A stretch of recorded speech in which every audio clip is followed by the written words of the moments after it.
សួស្តីបងប្អូនទាំងអស់គ្នាចឹងថ្ងៃនេះខ្ញុំសូមចែកម្លែកបទពិសោធន៍ទាក់ទងនឹងការជិះយន្តហោះម្នាក់ឯងពីពលានថ្មីនៅខាងភ្នំពេញទៅទីតាំងនៅកោះលំបុកនៅឥណ្ឌូនេស៊ីដោយសារជាទូទៅគឺខ្ញុំទៅដល់មុនពលាន2ម៉ោងដោយសារយើងហោះ international ប៉ុន្តែដោយសារពលានថ្មីខ្ញុំអត់ដឹង process ខ្ញុំទៅមុន3ម៉ោងចឹងដោយសារ flight ខ្ញុំត្រូវចេញម៉ោង9តែខ្ញុំទៅដល់ប្រហែលជាខ្ទង់ម៉ោង6ជាង7ចឹងណាហើយក៏បាន explore មកស្ទុះសិនបន្ទាប់ពីហ្នឹងមកបានគេចាប់ដើមបើក check in អញ្ចឹងគឺខ្ញុំទៅ check in ហើយហូប coffee ហូបអីចឹងហើយខ្ញុំក៏បានហោះចេញពីម៉ោង9មកដល់ប្រហែលជាខ្ទង់ម៉ោង12នៅពលាននៅខាង KL ហើយបន្ទាប់ពីហ្នឹងគឺខ្ញុំត្រូវការ transit ហើយខ្ញុំចំណាយពេល4ម៉ោងកន្លះសម្រាប់ធ្វើការ transit នឹងដោយសារខ្ញុំត្រូវ check in ថ្មីជាមួយ airline ផ្សេងអញ្ចឹងទៅវារៀងពេលយូរហើយ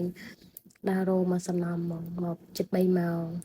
ដល់មកពី terminal 1ដល់ terminal 1នាំទៅបានចូល check in check immigration នេះអស់ហើយអញ្ចឹងវារៀង complicated នៅខាងពលានគេនៅនោះណាហើយ finally ដល់ពេលដែលខ្ញុំចាប់ដើម boarding នៅម៉ោង7:06 5ជាង7:06បានខ្ញុំបាន boarding ចេញពីខាង